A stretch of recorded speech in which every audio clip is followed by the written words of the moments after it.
Namaskar. Welcome to Dr. Rao's Temple of Learning.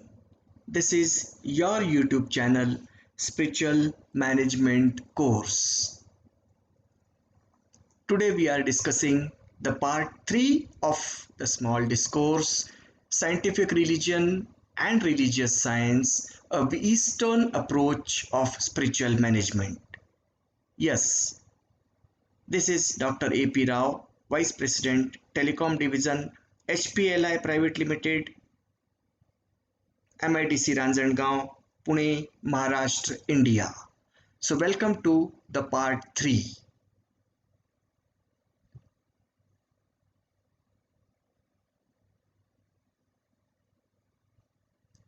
The summary of part 2 says, we have noted that the management theories and principles of management science, for example, the Kaizen or TQM or Six Sigma, are the management strategies derived from ancient esoteric laws for better efficiency in work as per the spiritual management approach. We have also visualized that there is no single creator of the world outside but a process of development. And later, there is the process of merger in which everything will diminish, as also advised by spiritual management approach and the course. And now, let us analyze the meaning of scientific spirituality and spiritualistic science in this part 3. It is human nature to uncover the truth of nature. The aim of science and religion both is to find the truth and to know the ultimate nature of matter and energy. The chemistry of life says everything in our environment, including ourselves, is made up of matter holded by some energy. The West has penetrated into the science, that is materialistic development, and the East has experimented with mysticism.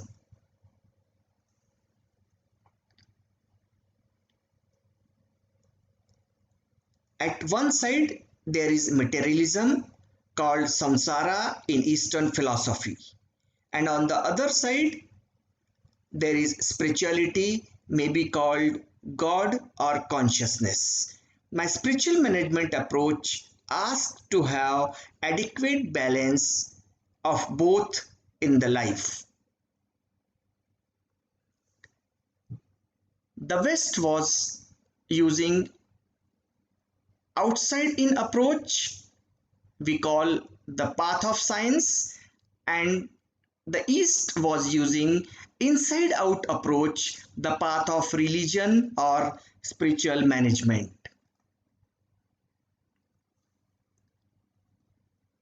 For the path of science, if we want to do something, first we ask what is to be done, then thinks how to do that task, and then at the end ask ourselves why we have done it.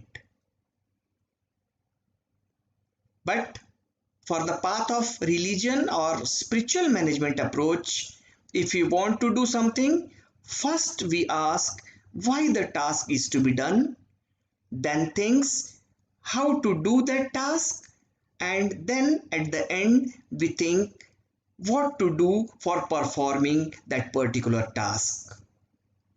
Means there is a big difference in the approach of science and that of the spiritual management or religion.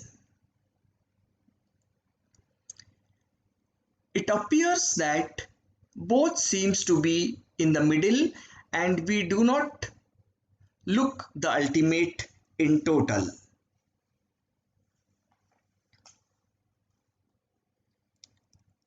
The spiritual management approach indicates that spirituality is science only, but a higher dimensional science. Spirituality is easy to understand if learned through religious practices. It is same as our present day science is easy to understand if learned through theory, empirical data, and experiments. If the two paths are joined, we understand that science, philosophy, and religion are not different entities but the segments of one and the same process at different dimensions.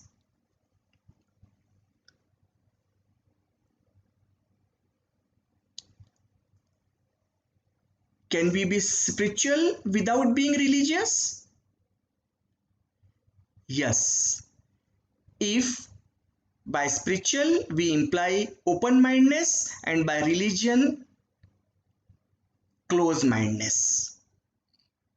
And no, if by spiritual we refer to a state of consciousness and by religious a process to achieve that state of consciousness. My spiritual management course suggests that one can be spiritual even without being religious.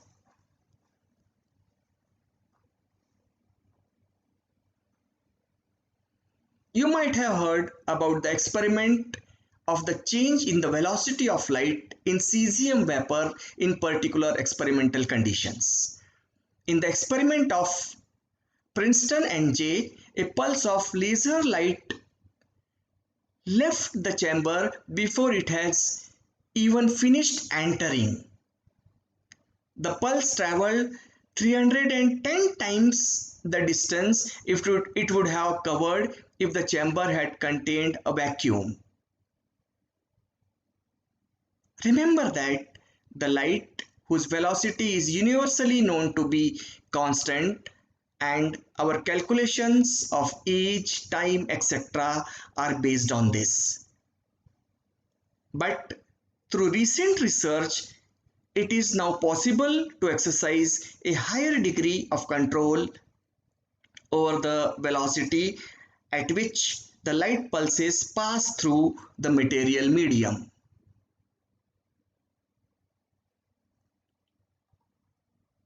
This is the picture of a wave packet. When a wave travels, it moves in the form of packets. The figure shows the wave packet. The envelope of the wave packet moves with the velocity called group velocity. As per the scientific experiments, this group velocity can be made to be very different from the speed of light in vacuum. Specifically, the group velocity of light can be made smaller than c or greater than c or even negative. C means the velocity of actual velocity of the light. The picture shows a wave with the group velocity and phase velocity going in different directions.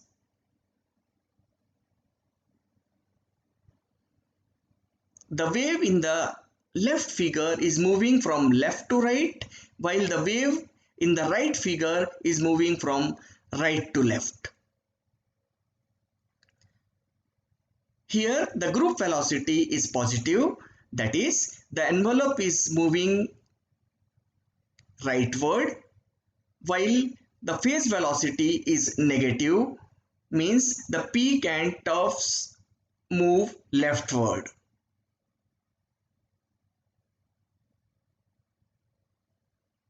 To your surprise, a fundamental particle called neutrino is discovered to be moving faster than velocity of light in an OPERA experiment at CERN laboratory in Switzerland recently.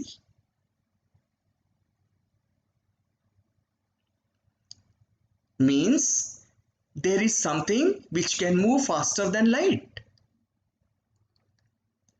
In spiritual management, they say the speed of mana is fastest.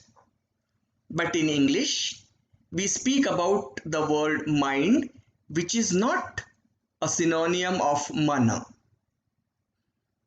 Mana is the combination of, in Sanskrit or Hindi, we call it vichar, buddhi, manas, laksh, antahkaran, chitta, and so many such words are there for this mana. The mana is the spiritual life force energy that permeates the universe. It is a cultivation or possession of energy and power rather than being a source of power.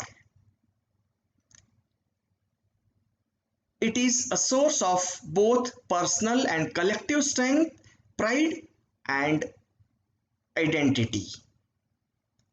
Basically, in spiritual management, it is the life energy present in all humans.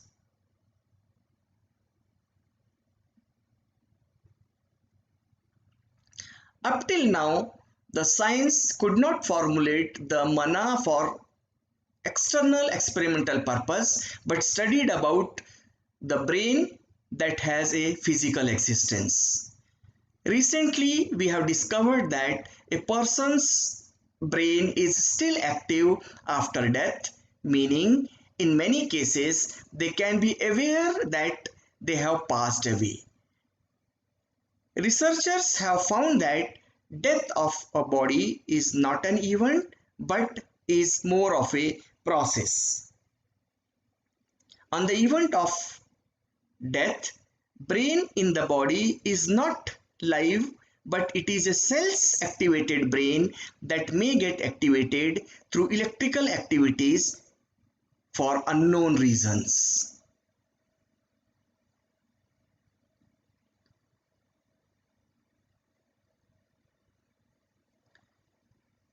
The quantum mind or quantum consciousness says classical mechanics cannot explain consciousness, but quantum mechanical phenomena may play an important part in the brain's function and may explain consciousness.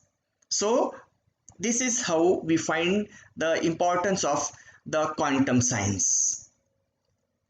The term quantum mysticism, they call it quantum rahasyavad, relates consciousness, intelligence, and spirituality to the ideas of quantum mechanics and its interpretations. Quantum mysticism is considered by most scientists to be pseudoscience.